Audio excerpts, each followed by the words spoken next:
आज बंगाल में एक मच्छर भी मरता है तो बीजेपी वाले वहां पे प्रेसिडेंट्स रूल बोल के चिल्लाते हैं। ये बीजेपी समस्या है और दीदी समाधान है। बीजेपी कटी पतंग है, ममता दी पूरा आसमान है। ये बोलते हैं इस देश में मंदिर बना रहे हैं, इस देश को मंदिर बनाए, इस देश को मंदिर बनाए। मैडम, मणिपुर के मुद्दे पर पिछले 22 महीनों में विपक्ष ने लगातार सवाल उठाए।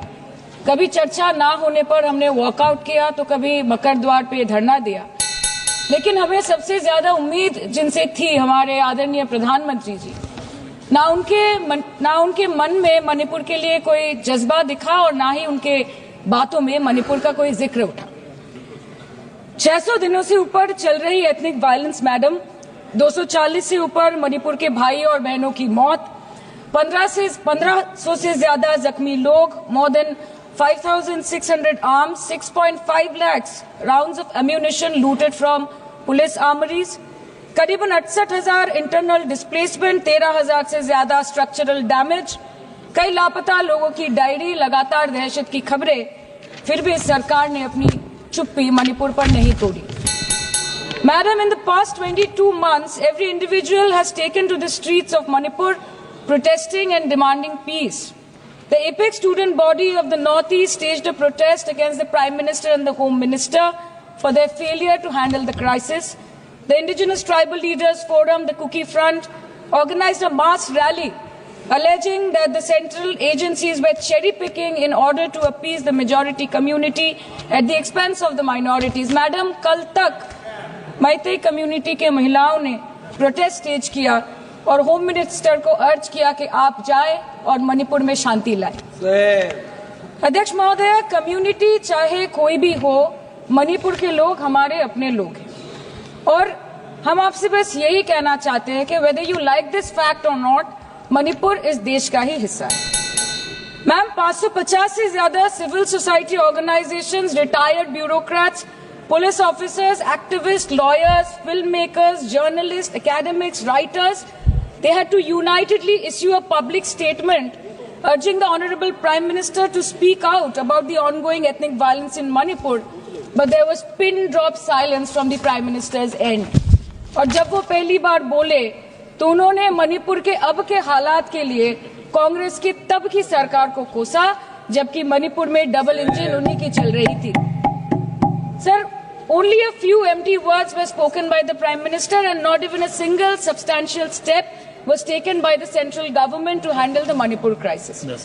It was the widespread reporting of this shameful incident of public humiliation of 2 tribal women which led to the judicial intervention of the Supreme Court demanding accountability from the state government. And unfortunately, the United Nations too raised alarms about the blatant abuse of human rights in Manipur, citing reports of extrajudicial killing and sexual violence. What is the point? What is the point?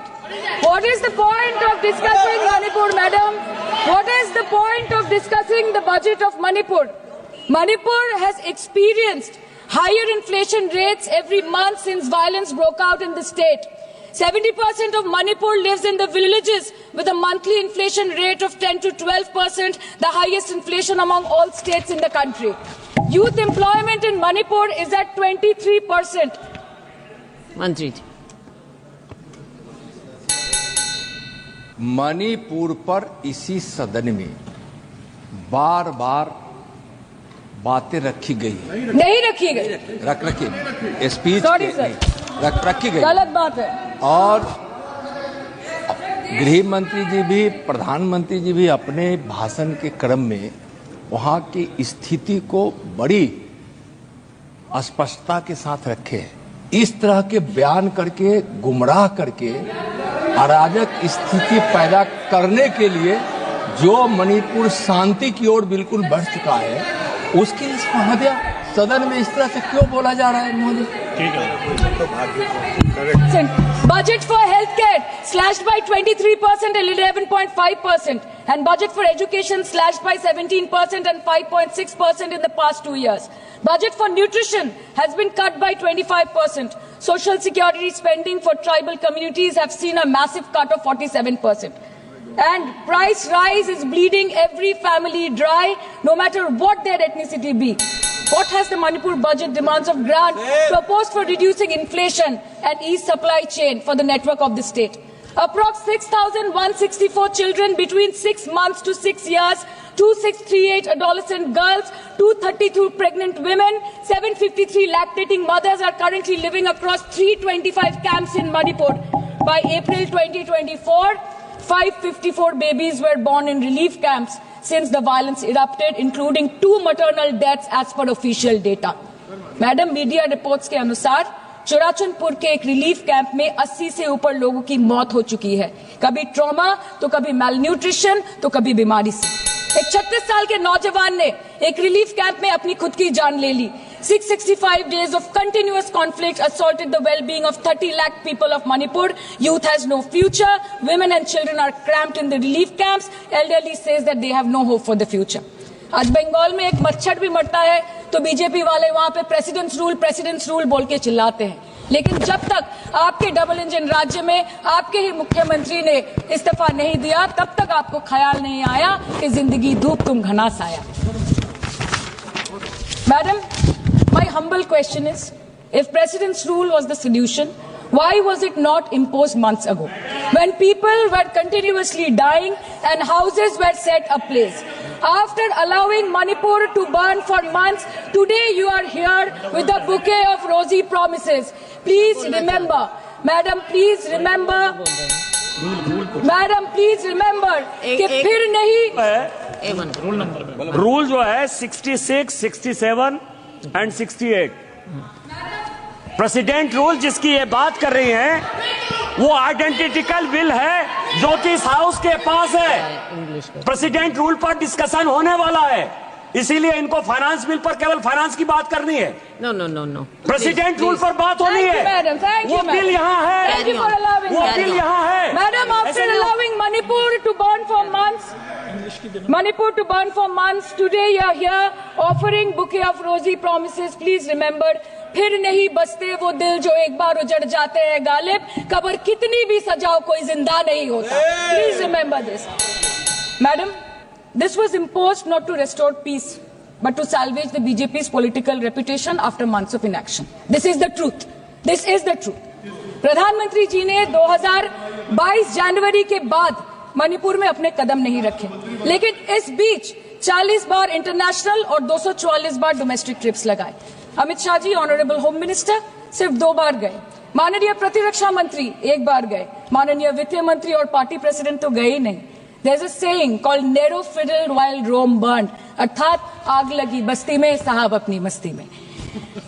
Madam, सिर्फ एक ही बात बोलनी है कि पापा दूसरे देश की वॉर रुकवा सकते हैं, but why was not a second given to comfort the people of Manipur? As per Madam, महोदया, यह सदन please don't take it personally, sir. पर खड़ा होकर बोलने का नहीं है, और उनको पता नहीं है कि जब गृह मंत्री जी वहां गए, वैसे क्षेत्रों में गए, प्रधानमंत्री जी के निर्देश का पालन करने के लिए गए, और ऐसे क्षेत्रों में जहां इन लोग कभी जाने का हिम्मत नहीं किया, और वही धरती गवाह है जब वहां इन लोगों के राज्य में जब वहां हिंसा भड़की थी, 10,000 से ज्यादा लोग मारे गए थे। क्या यहाँ सदन को क्यों गुमराह किया जा रहा है? और बजट पर the Home Ministry, the Home Affairs was said that the ministry will talk to both the groups so as to bridge the ethnic divide at the earliest, पर उस ब्रिज का टेंडर अभी तक पास नहीं हुआ। The bridge has not yet been constructed. Mr. Shah visited Manipur on 29th May 2023 and constituted a peace committee under the chairpersonship of Governor of Manipur, but there has been no development since. बाद में देखा गया that the governor को जबरदस्ती वहां से हटा दिया गया because she echoed the voice of the people of Manipur, saying that Manipur के लोग दुखी है, मणिपुर के लोग अपसेट है। उन्होंने सिर्फ मांगा था कि प्रधानमंत्री एक बार आए और उनसे मिले। इसमें इतनी गलत बात कुछ नहीं है madam. Is this the reason why the government always shies away from discussion and debate? The truth is double engine ran over the people of Manipur. The double engine, your double engine, ran over the people of Manipur. And on the other hand, we have our leader, madam. जब कभी भी कहीं कोई दुर्घटना घटी, जब कहीं बस्ती में आग लगी, जब कहीं आंधी उठी, हमारी लीडर वहां खुद जाके खड़ी हो गई। और जहां खुद नहीं जा पाई, वहां पे उन्होंने अपना डेलीगेशन भेजा, चाहे वो हथरस हो या लखीमपुर खीरी, चाहे वो सिंगू बॉर्डर हो या वायनाड या वो मणिपुर हो, हमेशा वो दूसरों की उम्मीदों पर खड़ी उतरी। इसलिए हम गर्व के साथ बोलते हैं, हम गर्व के साथ बोलते हैं, हम गर्व के साथ बोलते हैं कि ये बीजेपी समस्या है, ये बीजेपी समस्या है और दीदी समाधान है। बीजेपी कटी पतंग है, ममता दी पूरा आसमान है, ये बोलते हैं हम। और अंत में मैडम मैं बस इतना ही कहना चाहती हूँ कि आप मणिपुर का बजट बनाए, सप्लीमेंट्री बजट बनाए। इस देश में मंदिर बना रहे हैं, इस देश को मंदिर बनाए, इस देश को मंदिर बनाए। नए भारत में गवर्नमेंट है पर गवर्नेंस नहीं, बजट है पर बचत नहीं, खर्च है पर रोजगार नहीं, बाग है पर बहार नहीं।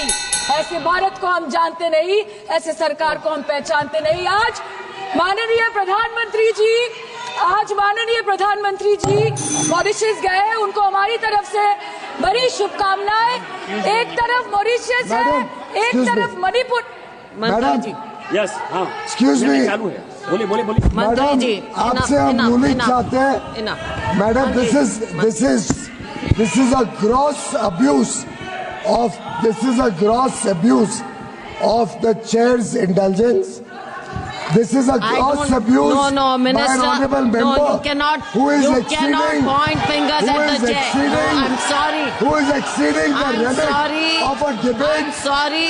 on the I'm sorry. You appropriation cannot bill. say that. And I'm she sorry. is I'm sorry, indulging Minister. in This abuse is- of the indulgence No, that the no. chair is showing to her. No, And this Minister. is absolutely not acceptable. Raju Bishta In this house, Raju Bishta, when the बोलिए। appropriation bill is being Raju discussed, Bishta। the rules have to be followed. Raju Bishta. Please give us a ruling on 218. Honorable member Give us a ruling on 218. Honorable member is referring to 218. Yeah. That is appropriation. Manipur appropriation. This is Manipur. Madam. Raju Bishta.